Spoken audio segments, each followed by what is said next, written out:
Welcome to Heal Talk Tuesdays with Liza, where transformation begins as we evoke, embrace, and evolve. Greetings, and welcome to Heal Talk Tuesdays with Liza. It's so good to be here with you, isn't it?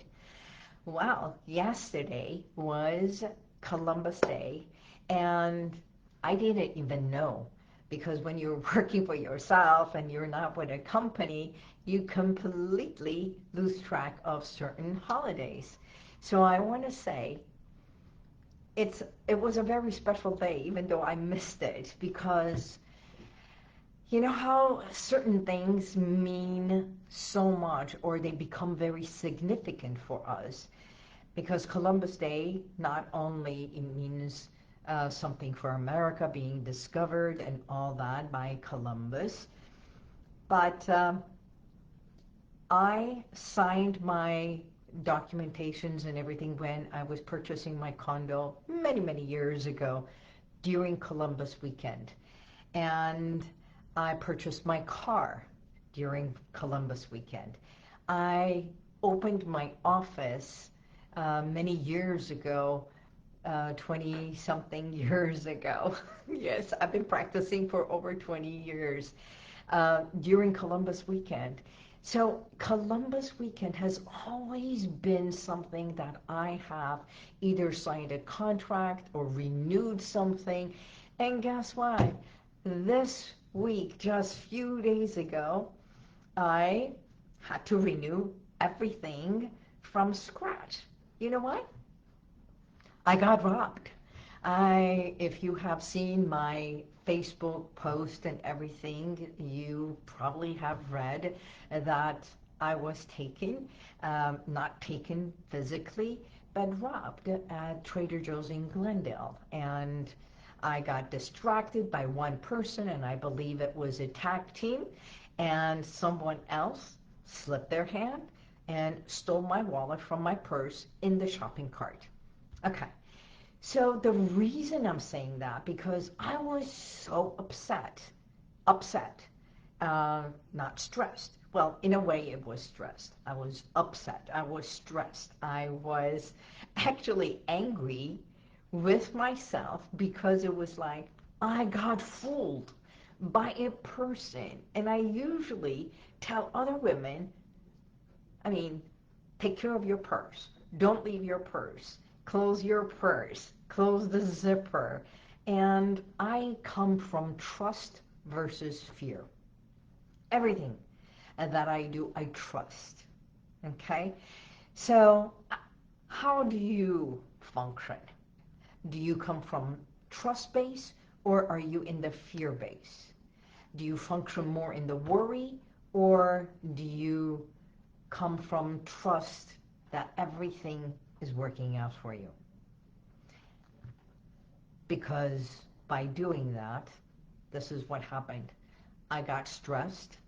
I came to the check stand. I come to pay, my wallet is gone. And I look at the woman and I say, my wallet is gone. And she's like, oh. I'm like, I have another debit card from my personal checking, so I paid, thinking I may have dropped it in the car. I rush to the car, look everywhere. It's not there. I get in my car, drive to my office, which was only 2 blocks away, 3 blocks away. Check my office, making sure that my wallet is not there. It's not there. I drive back to Trader Joe's, and I go in there and I say, I've been robbed. So they look and they said, well, we don't have your wallet. And I said, I don't care, but here's my information, everything. And while I'm doing all this, I am in such control. He looks at me and says, are you sure you got robbed? Maybe you lost it. And I'm like, no, I got robbed, but here's my information. This is my card. This is my cell phone. Please contact me. I have to go and take care of stuff. And if there is any cameras, please check. That's it. I get in my car, come to the office. By the time I got to the office, guess what? I was already getting information, texts. If you if this is the person you are, because they were already at Best Buy buying everything. So this entire thing that it's happening while I was standing there and talking to the manager, he says, would you like some water? And I'm looking, I heard it and I said, no, thank you. This is what I do. I know how to manage stress. But right now, I've got other things to do. Because my entire intention was how to safeguard my account and everything that I have. It was not time for me to get stressed. The reason I'm saying is because normally when something traumatic happens to us, what do? We lose control. We get upset, we get angry, we get frustrated, and when you are frustrated, you are not focused. See, it's the different F. When you are frustrated, you're not focused. When something traumatic happens, usually what happens? We do fight or flight or even freeze.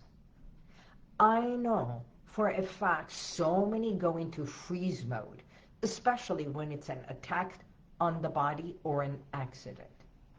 So this is the work that I do. Instead of fight, flight, or freeze, I went into flow, okay? And into focus. I came back to the office, started making calls to TransUnion, to the credit cards, to the bank, blocked my checking account, blocked my cards, and reported every single thing within 15 minutes while they thought they were shopping at Best Buy on my account, over $6,000 they were trying to buy. I was freezing everything. Now, we could lose control, get frustrated, sit and moan and cry, and that's okay. But do the focused, intentional, fix everything, repair everything, get focused, get in flow, manage everything, and then allow the emotions to take place in a safe environment. Because I guess it's just like first responders when they come to a scene of accident or when someone is injured. It's not about panicking. It's being trained how to manage what is happening at that moment and then deal with the consequences later. So, in fact, I have witnessed this truth more times than I can count on. A person walks into my office holding a quite mix of hope and deep-seated resistance in their eyes.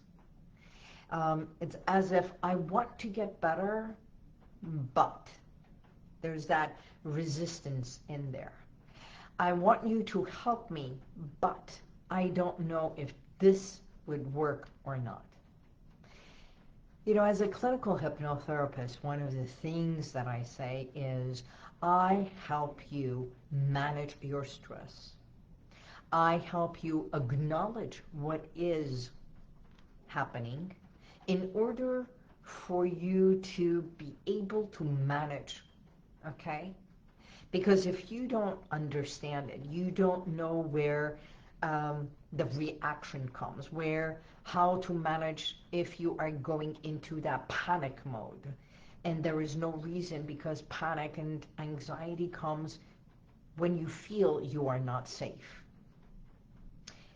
At that moment, I knew my body is safe. I knew I am safe. Everything can be replaced except me. So understanding certain things can be managed, then there is only you and your safety. So when we manage the mental side, the physical body does not go into the traumatic experience to shut you down. Does that make sense? So, because the body always responds to what you think, and then what you think, you feel it, and when you feel it, the body responds to it, and then your reaction sets into mode. I could have gone into panic. I could have gone into heart palpitation. I could have made a big scene, and nothing would have solved anything at that moment. It's just a wallet, and it's just cards. Okay? So what if I were to say, most of my clients come in with the same mentality. What if this doesn't work? What if I still go into panic, even if I learn the tools? Well, allow me to say this. Through hypnosis, we tap into the subconscious mind, where it is your blueprint, where you train habits, where your behavior, habits, and everything is already set.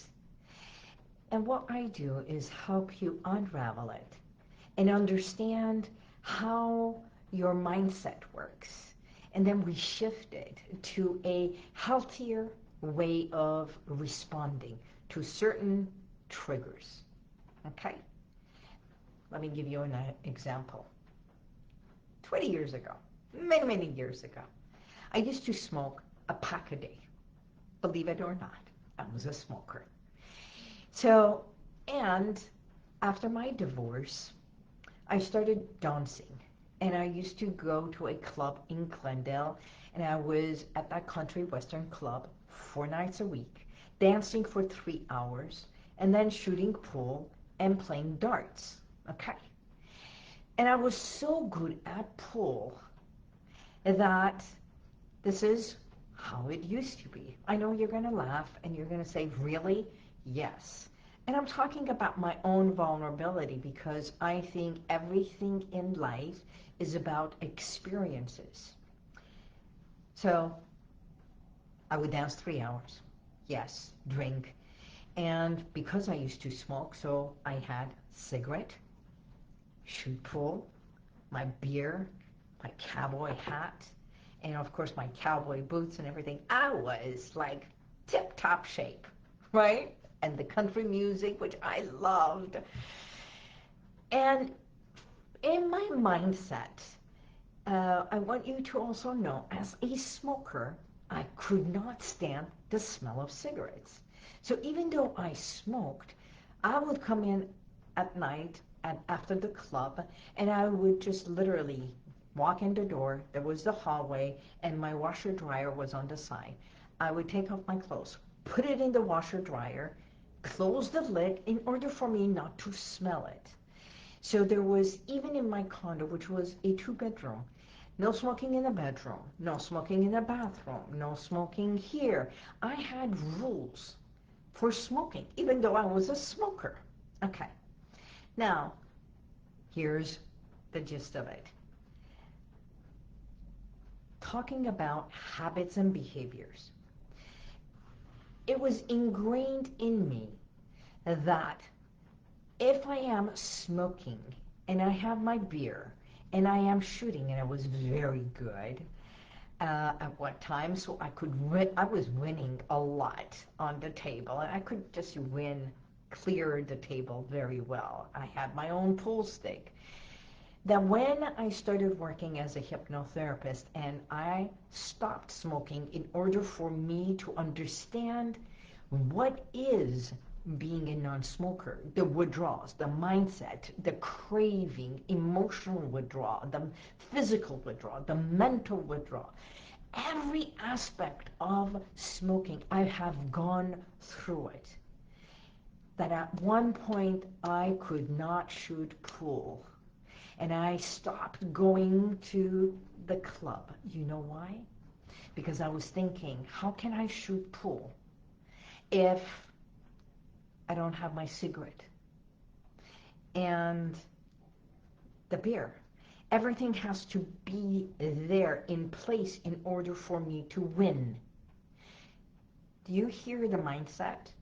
Because it was a perception.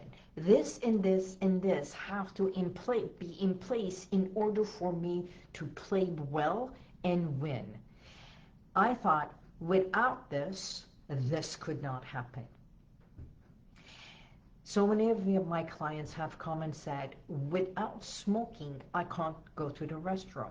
If I don't do this habit, I can't do this. So everything is a pattern set by you for you. I started by talking about trauma and response to trauma. How instead of going to panic and instead of going into frustration, I went into focus. That's years of training.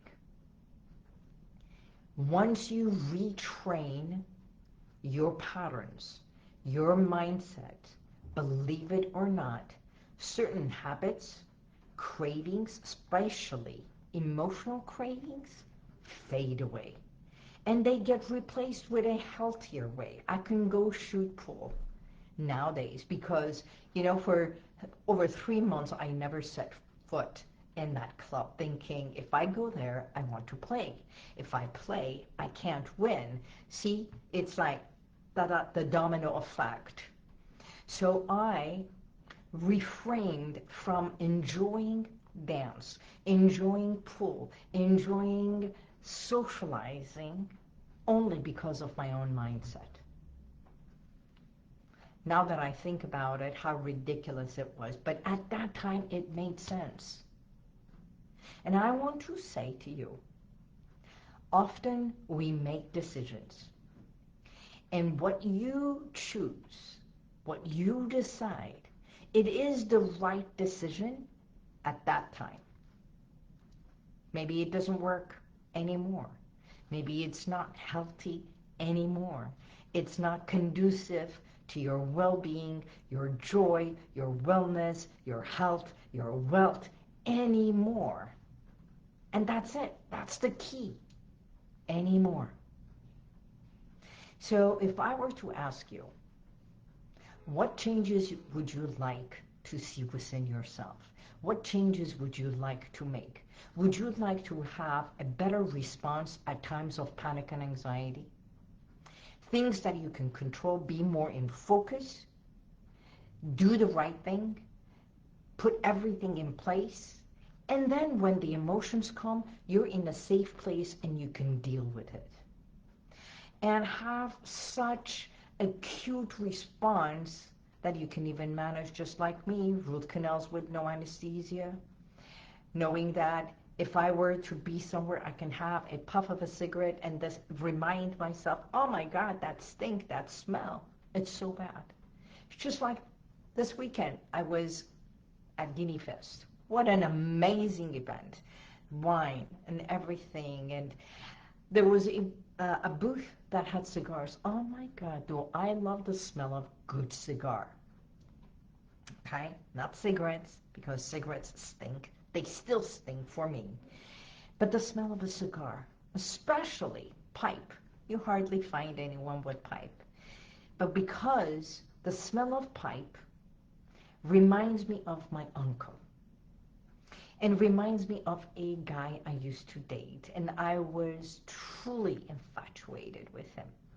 So to me, the smell of pipe is an association to people I liked. Smell of cigar is association to my godfather, actually my parents' godfather. And that when I was a kid, he would always come and sit in the corner, talk to my dad. They would talk business and everything, and I would see him smoke a cigar. And I would just be mesmerized. Emotional connection. That smell, the sight of this big guy with such eloquence sitting talking to my dad. While my dad was smoking cigarettes, he was smoking cigar. And the smell, to me, is a reminder of a certain time and a place. Everything, our patterns, our behaviors, our habits, are an emotional connection to an experience, either seen, heard, tasted, smelled, or touched. either one felt good, looked good, smelled good, heard well, and it made an impact in your life, then, again, the imperative word, then.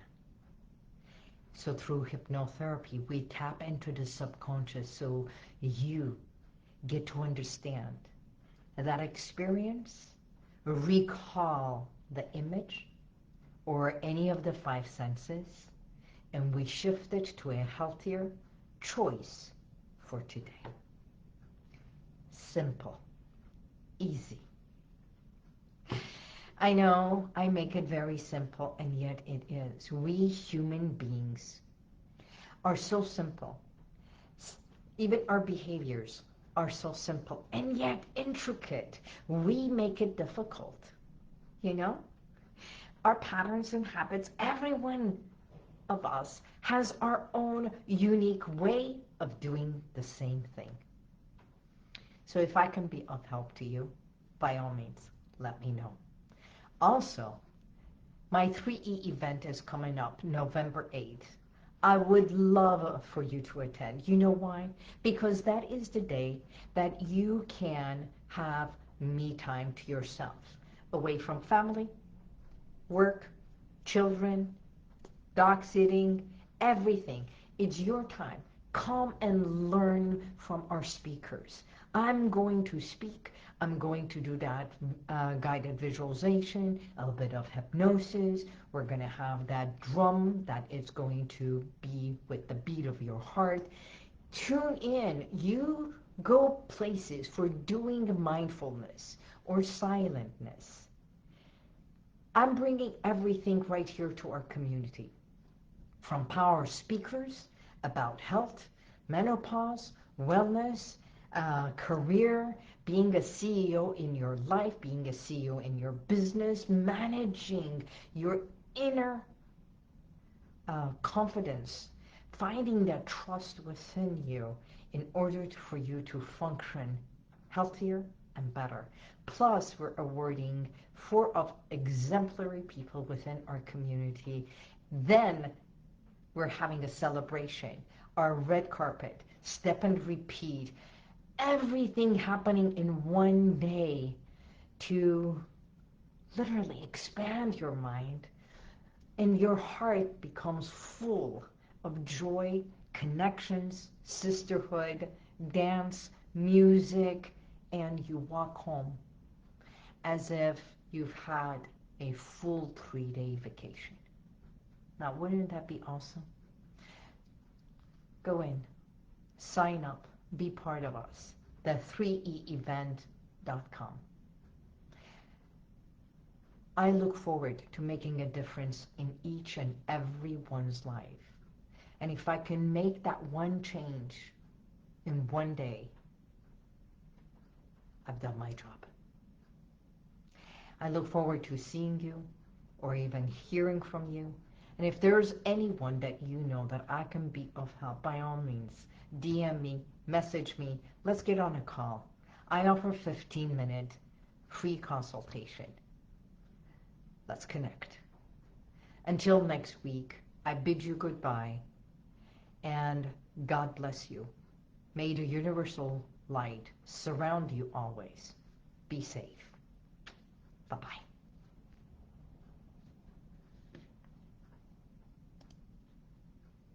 And if you like this, share it, subscribe, and go to YouTube, and you'll see the rest of all my podcasts.